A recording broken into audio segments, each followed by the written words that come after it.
Hi friends, मैं आकांक्षा शर्मा जी के with आकांक्षा में आपका स्वागत करती हूँ। फ्रेंड्स, आज हमारी मैराथन वीडियो की आज हम 7th क्लास पढ़ने वाले हैं। मतलब ये C7 रहेगी। इसके पहले की 6 क्लासेस देख लीजिएगा। डिस्क्रिप्शन बॉक्स में इसकी प्लेलिस्ट की लिंक दे दूँगी, तो आप वहाँ पे जाके इसकी पूरी 6 वीडियो है वो आपको मिल जाएंगी। तो चलिए स्टार्ट करते हैं। ये यूनिट 9 का टॉपिक है। पहला टॉपिक है इलेक्ट्रॉनिक प्रौद्योगिकी। इससे संबंधित जितने भी प्रश्न बन सकते हैं वो हम देखेंगे। पहला क्वेश्चन है, तकनीकी की वह शाखा जिसमें उपकरण कम विभव और कम धारा पर आधारित होते हैं क्या कहलाते हैं? इलेक्ट्रॉनिकी। वैद्युतिकी का आधार क्या होता है? वैद्युतिकी का आधार होता है विद्युत धारा। विद्युत धारा का प्रयोग ऊर्जा के रूप में कौन करता है? वैद्युतिकी ही करता है। विद्युत धारा का प्रयोग ऊर्जा के रूप में प्रदर्शित विद्युत धारा का प्रयोग करके, मतलब कोई मशीन है हमने जिसमें विद्युत का उपयोग किया और वो हमको ऊर्जा प्राप्त हुई, तो वो कौन सा है? जैसे कि प्रकाश मोटर हुई, उसमें हम जैसे ही विद्युत देते हैं तो हमको ऊर्जा प्राप्त होती है। तो ये सभी काय के उदाहरण हैं, वैद्युतिकी के उदाहरण हैं। इलेक्ट्रॉनिक्स में ऊर्जा का या विद्युत धारा का प्रयोग किस रूप में होता है? तो सूचना एक जगह से दूसरी जगह पर जाती हैं, तो इस रूप में विद्युत धारा का उपयोग होता है। इलेक्ट्रॉनिक्स का विकास कब हुआ था? 19वीं सदी के प्रारंभ में इलेक्ट्रॉनिक्स का विकास हुआ था। इलेक्ट्रॉनिक विकास में सबसे पहले किसका प्रयोग हुआ था? आपसे पूछ सकते हैं कि जो इलेक्ट्रॉनिक्स का विकास हुआ था उसमें सबसे पहले किसका प्रयोग हुआ था? तो गैस निकास नली का हुआ था। किसका? गैस निकास नली का हुआ था। एक्स किरणों की खोज किसने की थी? एक्स किरणों की खोज रोएंटजन ने की थी और ये एक जर्मन वैज्ञानिक थे। इलेक्ट्रॉन की खोज कब हुई? इलेक्ट्रॉन की खोज 1897 में हुई थी। इलेक्ट्रॉन की खोज किसने की थी? थॉमसन ने की। जे थॉमसन ने की थी। किसने बताया कैथोड किरणें ऋणावेश कणों से बनती हैं? जे थॉमसन ने ही बनाया। इलेक्ट्रॉन की खोज भी जे थॉमसन ने की और इन्होंने ही बताया था कि कैथोड किरणें जो होती थी वो ऋणावेशित कणों से मिलकर बनी होती थी। फ्रेंड्स, ये मेरी सीरीज़ जो मैंने मैराथन बनाई है, अभी तक पहले भी मैं जितने वीडियो करा चुकी हूँ, जो पार्ट्स में कराई हूँ, उनको भी मैं मैराथन तरीके से पूरा टॉपिक एक वीडियो में कवर करा रही हूँ। तो ये सीरीज़ ज़रूर ज्वाइन कीजिएगा। इसकी पीडीएफ के लिए आप इंस्टामोजो या हमारी एप्लीकेशन से इनकी पीडीएफ परचेस कर सकते हैं। 12-15 रुपये, 20 रुपये मैक्सिमम इनकी प्राइस है, तो आप उनको वहाँ से ले सकते हैं। आप मुझे डायरेक्ट व्हाट्सअप करके भी इनकी पीडीएफ परचेस कर सकते हैं। यूनिट 9 की पूरी पीडीएफ, एक पूरा का पूरा जो टॉपिक है, यूनिट है, पूरी यूनिट 9 कवर करके इंस्टामोजो पे डाल दी गई है और हमारी एप्लीकेशन पे भी डाल दी गई है। आप ले सकते हैं। डिस्क्रिप्शन बॉक्स से व्हाट्सएप और टेलीग्राम ग्रुप से जुड़ जाइएगा। किसने बताया कैथोड किरणें ऋणावेशित कणों से बनती हैं? जे थॉमसन ने बताया। पहली निर्वात नली का आविष्कार किसने किया था? तो जॉन एम्ब्रोस फ्लेमिंग ने किया। किसने किया पहली निर्वात नली का आविष्कार? जॉन एम्ब्रोस फ्लेमिंग ने। यह नली किस प्रकार की थी जिसका आविष्कार जॉन एम्ब्रोस फ्लेमिंग ने किया? वो किस प्रकार की नली थी? उसमें 2 इलेक्ट्रोड थे। एक ट्रायोड का पेटेंट किसने कराया? तो एक ट्रायोड का पेटेंट किसने कराया? लीडी फॉरेस्ट ने कराया। किसने? लीडी फॉरेस्ट ने। पहला इलेक्ट्रॉनिक प्रवर्धक या एम्पलीफायर किसने बनाया था? लीडी फॉरेस्ट ने बनाया था। इस प्रवर्धक का उपयोग किस रूप में किया? तो लंबी दूरी की टेलीफोन लाइन में किया गया।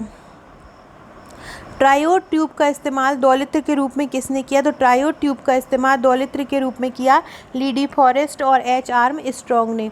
सबसे पहले रेडियो का प्रसारण कहाँ हुआ था? 1920 में अमेरिका में हुआ था। सबसे पहले प्रकाश विद्युत सेल का निर्माण किसने किया था? सबसे पहले प्रकाश विद्युत सेल का निर्माण किया था जी.आर. कैरे ने किया था। कब किया था? 1875 में। वैज्ञानिकों ने प्रकाश विद्युत सेल का सबसे पहले प्रयोग कब किया? तो वैज्ञानिकों ने प्रकाश विद्युत सेल का सबसे पहले प्रयोग 1920 में किया था। और कहाँ किया था? अमेरिका में। नेक्स्ट क्वेश्चन है, सबसे पहले प्रकाश विद्युत सेल को इलेक्ट्रॉनिक गन से किसने जोड़ा?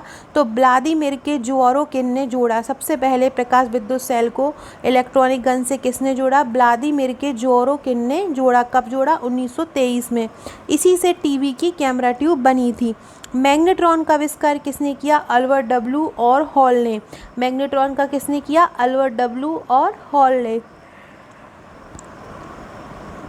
मैग्नेट्रॉन किसे कहा जाता है? तो निर्वात नली दौलित्र को मैग्नेट्रॉन कहा जाता है। ऐसी पहली युक्ति कौन सी है जो सफलतापूर्वक माइक्रो तरंगों को उत्पन्न कर सकती है? मैग्नेट्रॉन ही है। मैग्नेट्रॉन एक ऐसी युक्ति है जो सफलतापूर्वक माइक्रो तरंगों को उत्पन्न कर सकती है। निर्वात नली का प्रयोग करने वाला पहला कंप्यूटर कौन सा है? एनियाक है। 1946 ईस्वी में बना। ENIAC का फुल फॉर्म क्या होता है? Electronic numerical integrator and computer. पहला डायोड किसने बनाया था? तो जॉन वेरेडीन, पोल्टर ब्रेटेन, विलियम साकली ने बनाया था। और कब बनाया था? 1940 में। पहला डायोड किसने बनाया? जॉन वेरेडीन, वॉल्टर ब्रेटेन और विलियम साकली ने। ट्रांजिस्टर का आविष्कार कब हुआ था? ट्रांजिस्टर का आविष्कार 1947 में हुआ। वे पदार्थ जो अशुद्धियाँ मिलाने पर विद्युत के चालक होते हैं और शुद्ध अवस्था में विद्युत के कुछ जब अशुद्धियाँ मिला दी जाएँ तो ये विद्युत का प्रवाह इनमें से होने लगता है, और जब ये शुद्ध होते हैं तो ये कुचालक होते हैं, मतलब विद्युत का प्रवाह नहीं होता है, तो ये क्या कहलाते हैं? अर्धचालक, जिनको हम सेमीकंडक्टर भी बोलते हैं। निश्चित मात्रा में अशुद्धियों को मिलाए जाने की विधि क्या कहलाती है? डोपिंग कहलाती है। एन प्रकार के अर्धचालक किस प्रकार बनाए जाते हैं? सिलिकॉन और फास्फोरस को डोप करके। पी प्रकार के अर्धचालक किस प्रकार बनाए जाते हैं? बोरोन को डोप करके। एन प्रकार के सिलिकॉन और फास्फोरस को, और पी प्रकार के बोरोन को। पी प्रकार के अर्धचालक में क्या होता है? धनात्मक होल होता है। एन प्रकार के अर्धचालक में क्या होता है? ऋणात्मक होल होता है। डायोड किस प्रकार बनाया जाता है? तो शुद्ध सिलिकॉन जर्मोनियम में अशुद्धियाँ मिलाकर पी प्रकार का क्षेत्र उत्पन्न किया जाता है। अगला है, डायोड बनाने के लिए पी प्रकार का क्षेत्र किस प्रकार उत्पन्न किया जाता है? तो शुद्ध सिलिकॉन और जर्मोनियम में अशुद्धियाँ मिलाकर। यह किसके संपर्क में रहता है? एन पदार्थ के संपर्क में रहता है। पी और एन पदार्थ के बीच की सीमा को क्या कहा जाता है? जंक्शन कहा जाता है। पी और एन पदार्थ के जो बीच की सीमा होती है क्या कहलाती है? जंक्शन कहलाती है। डायोड का पी भाग क्या कहलाता है? एनोड। और एन भाग क्या कहलाता है? कैथोड। पी मतलब होता है पॉजिटिव, मतलब एनोड धनात्मक होता है, और एन मतलब होता है नेगेटिव, मतलब कैथोड ऋणात्मक होता है। एकीकृत परिपथ को क्या कहा जाता है? जो एकीकृत परिपथ होता है उसको चिप बोलते हैं। आईसी को क्या बोलते हैं? आईसी को माइक्रोचिप बोलते हैं। इंटीग्रेटेड सर्किट जिसको बोला जाता है फुल फॉर्म आईसी का, और जैक किल्वी ने इसका आविष्कार किया था। चिप क्या होती है? चिप अत्यंत छोटे अर्धचालक में आवश्यक घटक निर्मित की होते हैं। इसका आविष्कार किसने किया? मैंने बताया जैक किल्वी ने किया। और कब किया? 12 सितंबर 1958 को।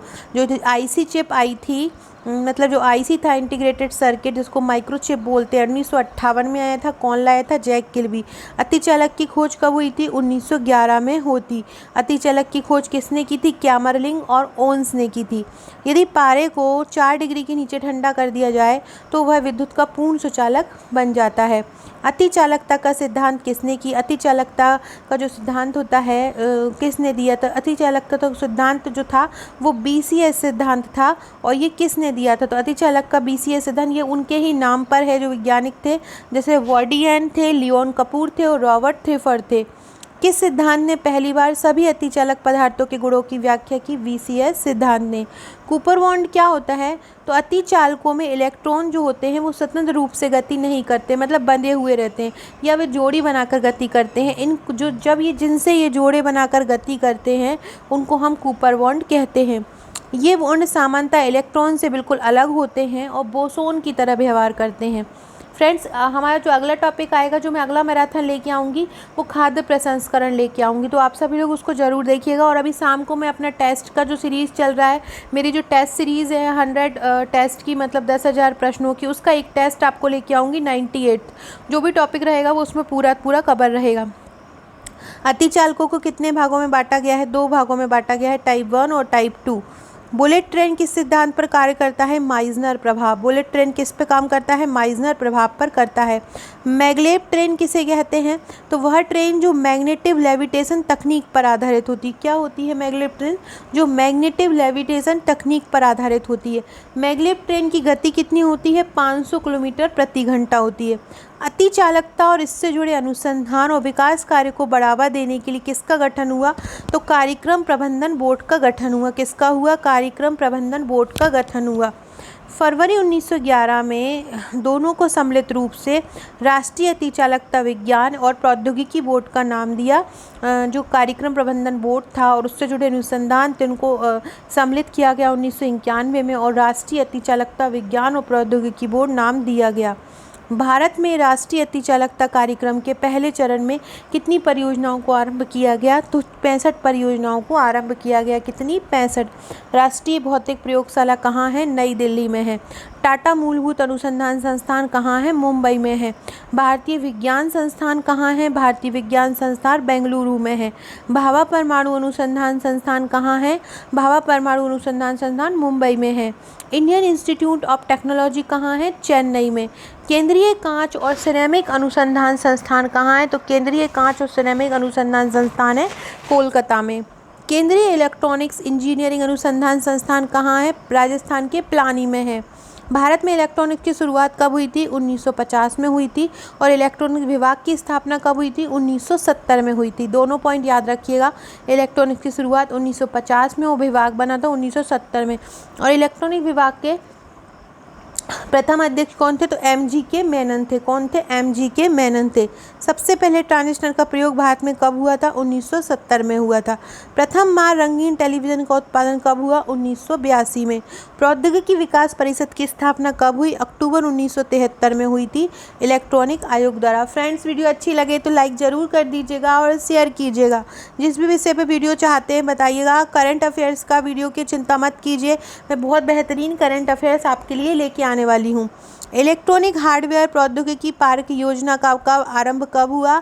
1 अप्रैल 1993 से हुआ। मध्य प्रदेश शासन द्वारा इलेक्ट्रॉनिक विकास हेतु इलेक्ट्रॉनिक्स एवं सूचना प्रौद्योगिकी पार्क कहाँ कहाँ बनाए गए हैं? तो इंदौर में, भोपाल में, जबलपुर में, ग्वालियर में और सागर में। ये पांचों आपको बहुत अच्छे से याद रख लेना है। स्मार्ट सिटी से याद रखिएगा, स्मार्ट सिटी जहाँ जहाँ बना रहे हैं। इसके अलावा जो इसमें ऑप्शन में आ सकते हैं कहाँ पे इलेक्ट्रॉनिक सूचना प्रौद्योगिकी पार्क नहीं बनाए हैं, तो इसलिए पाँचों आप याद रखिएगा, इंदौर, भोपाल, जबलपुर, ग्वालियर और सागर। नवीनतम पार्क अभी कहाँ बनाया गया इन पांचों में से? तो सागर में बनाया गया है। नेक्स्ट क्वेश्चन है, सीमेट क्या है? इलेक्ट्रॉनिक सामग्री प्रौद्योगिकी केंद्र है। सीमेट के 3 केंद्र कहाँ पे हैं? तो पुणे, हैदराबाद और त्रिचूर में है। कहाँ पे है? पुणे, हैदराबाद और त्रिचूर में।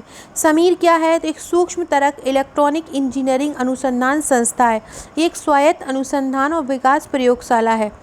EMI क्या है? इलेक्ट्रॉनिक इंटरफेस तथा इलेक्ट्रॉनिक मैग्नेटिक कंपैटिबिलिटी नामक जो EMI है, EMI तथा इलेक्ट्रॉनिक मैग्नेटिक कंपैटिबिलिटी नामक जो राष्ट्रीय सुविधा है वो कब स्थापित हुई थी? तो EMI और EMC, EMI मतलब इलेक्ट्रॉनिक इंटरफेस और EMC मतलब इलेक्ट्रोमैग्नेटिक कंपैटिबिलिटी। ये कब आरंभ हुई थी? 15 जुलाई 2005 में। राष्ट्रीय इलेक्ट्रॉनिक नीति को कब स्वीकृति दी गई थी? 25 अक्टूबर 2012 को। कब स्वीकृति दी गई राष्ट्रीय इलेक्ट्रॉनिक नीति को? 2012 में दी गई थी। सूचना प्रौद्योगिकी विभाग का नाम बदलकर अब क्या कर दिया गया है? तो इलेक्ट्रॉनिकी और सूचना प्रौद्योगिकी विभाग। ये क्वेश्चन बहुत इंपॉर्टेंट है 80 वाला, कि इसका नाम बदल के अब क्या कर दिया गया है सूचना प्रौद्योगिकी विभाग का? तो क्या कर दिया गया है? इलेक्ट्रॉनिकी और सूचना प्रौद्योगिकी विभाग कर दिया गया है। राष्ट्रीय इलेक्ट्रॉनिक्स नीति कब बनी थी? तो राष्ट्रीय इलेक्ट्रॉनिक नीति कब आई है? जो वर्तमान की वो 2019 में आई है। कब आई है राष्ट्रीय इलेक्ट्रॉनिक नीति? 2019 में। राष्ट्रीय परम सुपर कंप्यूटिंग सुविधा कहाँ स्थापित हुई है? पुणे में। राष्ट्रीय परम सुपर कंप्यूटिंग सुविधा कहाँ आरंभ हुई है? पुणे में हुई है। फ्रेंड्स, इसकी PDF के लिए आप इंस्टा मोजो पे देखिएगा, मेरी एप्लीकेशन में देखिएगा। साथ में आपको डिस्क्रिप्शन बॉक्स में एक प्लेलिस्ट मिल जाएगा। प्लेलिस्ट का नाम है 30 डेज क्रैश कोर्स। वहाँ पे आपको इसकी पुरानी जो 6 वीडियो मैंने बनाई है वो देख लीजिएगा। C सीरीज़ की जो मैं वीडियो बना रही हूँ, C1, C2, C3, वो ज़रूर पूरा देखते जाइएगा। बहुत इंपॉर्टेंट है, इसमें मैं आपको पूरे ऑब्जेक्टिव जो इंपॉर्टेंट बुक्स रहेंगी उनके ऑब्जेक्टिव भी करा दूँगी, और जितने भी वन लाइनर फैक्ट बनेंगे वो भी सभी आपको करवा दूँगी। CRT ब्रोन ट्यूब का आविष्कार किसने किया? तो 1897 में जर्मन वैज्ञानिक फर्डिनेंड ब्रोन ने किया था। LED का आविष्कार किसने किया था? जो LED आप यूज़ करते हैं उसका किसने किया था इसका? तो व्लादिमीरोविच लोसेफ ने किया था। LED का किसने किया था? व्लादिमीरोविच लोसेफ ने। अमेरिका में टेलीविज़न का प्रसारण कब आरंभ हुआ था? 1928 में। HD सेवा, HD मतलब हाई डेफिनेशन जो सेवा है, उसकी शुरुआत कब और कहाँ से हुई थी? तो 1936 में हुई थी, ब्रिटेन से। अगला क्वेश्चन है, प्रथम बार घरेलू संचार में किसका प्रयोग किया गया? तो कनाडा का जो एनिक फर्स्ट है उसका प्रयोग किया गया। और कब किया गया? 1972 में। तो प्रथम बार घरेलू संचार में किसका प्रयोग किया गया? एनिक फर्स्ट का। ये कहाँ का था? कनाडा का। कब किया गया? 1972 में। पहला LCD TV black and white screen के साथ कब प्रस्तुत हुआ? 1988 में। पहले LCD LED नहीं आते थे, तो पहले जो सबसे पहला जो LCD आया था वो 1988 में आया था, और ये ब्लैक और वाइट स्क्रीन के साथ आया था।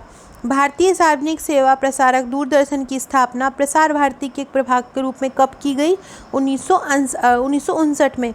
तो दूरदर्शन की स्थापना कब की गई थी प्रसार भारती के एक प्रभाग के रूप में? 1959 में। दूरदर्शन का पहला कार्यक्रम कब आया था? 15 सितंबर 1959 को आया था। दूरदर्शन का पहला कार्यक्रम कब आया? 15 सितंबर 1959 में आया। और कहाँ पे आया? नई दिल्ली में। और ये कहाँ से प्रकाशित हुआ? आकाशवाणी भवन से। कहाँ से? आकाशवाणी भवन से। अगला है, दूरदर्शन का दूसरा चैनल कहाँ शुरू हुआ? दूरदर्शन का दूसरा चैनल मुंबई से शुरू हुआ। नियमित दैनिक प्रसारण ऑल इंडिया रेडियो के एक भाग के रूप में ये कब शुरू हुआ? दूरदर्शन का चैनल 1965 में। टीवी सेवाएं रेडियो से अलग कब हुई थी? अप्रैल 1976 में। दूरदर्शन राष्ट्रीय प्रसारक कब बना था? 1982 में। दिल्ली में आयोजित एशियाई खेलों का प्रसारण सबसे पहले कब हुआ टीवी पर? दूरदर्शन में 1982 में हुआ। सार्वजनिक प्रसारण सेवाओं को संगठित और नियमित कब किया गया? 23 नवंबर 1997 में। भारत में उपग्रह आधारित संचार व्यवस्था कब आरंभ हुई थी? तो भारत में उपग्रह आधारित संचार व्यवस्था कब आरंभ हुई थी? 1962 में हुई थी। कब हुई थी उपग्रह आधारित संचार व्यवस्था? 1962 में। इनमारसेट क्या होता है? इनमारसेट मतलब इंटरनेशनल, आई एन से हो जाएगा इंटरनेशनल, एम से हो जाएगा मैरीटाइम और ऐसे टी से हो जाएगा सैटेलाइट। तो इंटरनेशनल मैरीटाइम, आई एन से इंटरनेशनल, एम ए आर से मैरीटाइम और ऐसे टी से सैटेलाइट। तो इसकी जो ऑर्गेनाइजेशन है इंटरनेशनल मैरीटाइम सैटेलाइट, इसके अंतर्गत कितने देश जुड़े हुए हैं? तो 72 देश जुड़े हुए हैं। जो इनमारसेट है इंटरनेशनल मैरीटाइम सैटेलाइट का आरंभ कब हुआ था? 1979 में हुआ था। और इसने कार्य करना कब आरंभ हुआ था? 1 फरवरी 1993 में। अब आपसे पूछे कि इनमारसेट जो है उसका मुख्यालय कहाँ है, हेडक्वार्टर कहाँ है? तो लंदन में है। प्रसार भारती का गठन कब हुआ था? प्रसार भारती का गठन हुआ था 23 नवंबर 1997 को। देश में लोक सेवा का प्रसारक है, जो लोगों की सेवा को प्रसार करता है, कौन है? प्रसार भारती ही है। प्रसार भारती के कौन कौन से 2 घटक हैं? तो प्रसार भारती के 2 घटक हैं, एक है आकाशवाणी और दूसरा है दूरदर्शन। राष्ट्रीय चैनल की शुरुआत कब हुई थी? राष्ट्रीय चैनल की शुरुआत हुई थी 18 मई 1988 को। फ्रेंड, टेलीग्राम ग्रुप और व्हाट्सएप ग्रुप को जरूर ज्वाइन कीजिएगा ताकि आपको इम्पॉर्टेंट पीडीएफ्स मिलती रहे, इम्पॉर्टेंट वीडियोस की अपडेट मिलती रहे, ये सभी जानकारी आपको मिलती रहे। स्थानीय रेडियो केंद्र की शुरुआत कहाँ हुई थी? तो और देश भर मतलब कितनी हुई थी? तो देश पूरे भारत में हुई थी और 86 स्थानीय रेडियो केंद्र बनाए गए थे। सामुदायिक रेडियो केंद्र कहाँ खोले गए? तो पूर्वोत्तर क्षेत्र के 5 स्थानों पर खोले गए थे। विश्व का पहला भीली सामुदायिक रेडियो केंद्र कहाँ पे खोला? तो मध्य प्रदेश का जो अलीराजपुर का भावरा गांव है, जहाँ पर से चंद्रशेखर आज़ाद का जन्म हुआ था, वहाँ पर भीली सामुदायिक रेडियो केंद्र खोला गया। श्योपुर के सैसईपुर में किस रेडियो केंद्र का प्रारंभ हुआ? शहरी जनजातीय सामुदायिक राष्ट्रीय केंद्र का। ऑसिलोस्कोप का आविष्कार किसने किया था? कॉर्न ब्राउन ने किया था 1897 में। ऑसिलोस्कोप का आविष्कार किसने किया? कॉर्न ब्राउन ने किया। कब किया था? 1897 में। टीवी का सबसे पुराना रूप कौन सा है? Analogue TV. टीवी का सबसे पुराना रूप क्या है? एनालॉग टीवी है। एचडी टीवी में कितने पिक्सल होते हैं? एचडी टीवी में 2 मिलियन पिक्सल होते हैं। एचडी टीवी में कितने पिक्सल होते हैं? 2 मिलियन पिक्सल होते हैं। टीवी की आधुनिकतम तकनीक कौन सी है? ओएलईडी। टीवी की जो सबसे अभी लेटेस्ट आधुनिक तकनीक है वो कौन सी है? ओएलईडी है। ओएलईडी का फुल फॉर्म क्या होता है? Organic light emitting diode. और ओएलईडी का क्या होता है? ओएलईडी का होता है organic light emitting diode. Satellite television क्या होता है? तो संचार के माध्यम से उपग्रह प्रदाता टेलीविज़न। क्या होता है? संचार के माध्यम से उपग्रह प्रदाता टेलीविज़न। सैटेलाइट टेलीविज़न के प्रथम राष्ट्रीय नेटवर्क को क्या कहा जाता है? ओविटा। इसकी रचना कब हुई थी? 1967 में हुई थी, सोवियत संघ में। 3D प्रोग्राम वाले टेलीविज़न बनाने में सफलता किसने प्राप्त की थी? तो 35 वर्षीय क्रिस यूडाल ने की थी। 3D देखने के लिए किस प्रकार का चश्मे का उपयोग करते हैं? तो लाल और नीले रंग के चश्मे का प्रयोग करते हैं। केबल टेलीविज़न नियमन विधेयक कब पारित किया गया? 2011 में। केबल टेलीविज़न नियमन विधेयक कब आया? 2011 में। कूपर बॉन्ड क्या है? जैसा हमने भी ऊपर पढ़ा था, इलेक्ट्रॉन बंध में होते हैं, जोड़े में होते हैं, तो जोड़ों के जो बंध होता है उसको कूपर बॉन्ड कहते हैं। ईएसटीपी की स्थापना कब हुई थी? अप्रैल 1993 में। DOEACC का नोडल विभाग कौन सा है? इलेक्ट्रॉनिक्स है। माइजनर प्रभाव किससे संबंधित है? अतिचालकता और चुंबकीय क्षेत्र से। इलेक्ट्रॉनिक इंटरफेस सेवा की शुरुआत कब हुई थी? 15 जुलाई 2005 में। पी और एन पदार्थों के बीच बनने वाली जो सीमा होती है उसको क्या बोलते हैं, मतलब जो प्रोटॉन होते हैं और जो इलेक्ट्रॉन होते हैं, मतलब जो होल होते हैं और जो इलेक्ट्रॉन होते हैं उनके बीच की जो सीमा होती है उसको जंक्शन कहते हैं। ISO 9000 प्रमाणीकरण स्कीम किससे संबंधित है? STQC से संबंधित है। इलेक्ट्रॉनिक सामाजिक प्रौद्योगिकी केंद्र कहाँ पे स्थापित हुआ है? तो इलेक्ट्रॉनिक सामाजिक प्रौद्योगिकी केंद्र कहाँ पे स्थापित हुआ है? त्रिचूर में हुआ है। तो इलेक्ट्रॉनिक सामाजिक प्रौद्योगिकी केंद्र कहाँ पे बना है? त्रिचूर में। सो फ्रेंड्स, ये थे इलेक्ट्रॉनिकी से संबंधित 129 क्वेश्चन। इसी प्रकार के और फैक्ट के लिए चैनल पे जुड़े रहिएगा। ये हमारी टेस्ट सीरीज़ है जिसमें 10,000 प्रश्नों का संग्रह है, 100 टेस्ट है, हर टेस्ट 100 नंबर का है। आप मुझसे इंडेक्स लेकर पहले देख सकते हैं कौन कौन से टेस्ट हैं और फिर आप टेस्ट परचेस कर सकते हैं। ये मेरे प्री के नोट्स हैं, ये 16 बुकलेट के रूप में हैं और ये प्री और मेंस के नोट्स हैं। प्री और मेंस के नोट्स की टोटल आपको 70 बुकलेट मिलेंगी, तो ये भी आप परचेस कर सकते हैं। हार्ड कॉपी और सॉफ्ट कॉपी दोनों में ही उपलब्ध है। इसके अलावा फ्रेंड्स, जो अगला मैराथन आएगा वो टेस्ट का आएगा और उसके बाद जो मैं बनाऊंगी, मैं सोच रही हूँ कि एक यूनिट 7 का कोई टॉपिक आपको जल्दी से पहले क्लियर करा दूँ ताकि वेरिएशन बनी रहे। फिर यूनिट 1 और से लेके और जो भी यूनिट 10 तक, 10 का भी मैं करा ही रही हूँ। यूनिट 5, यूनिट 4 की जो इंपॉर्टेंट टॉपिक है वो भी मैं आपको वीडियो के थ्रू कवर करा दूँगी। सो फ्रेंड, वीडियो अच्छी लगे तो लाइक से ज़रूर कीजिएगा, चैनल को सब्सक्राइब कीजिएगा। Okay friends, thank you.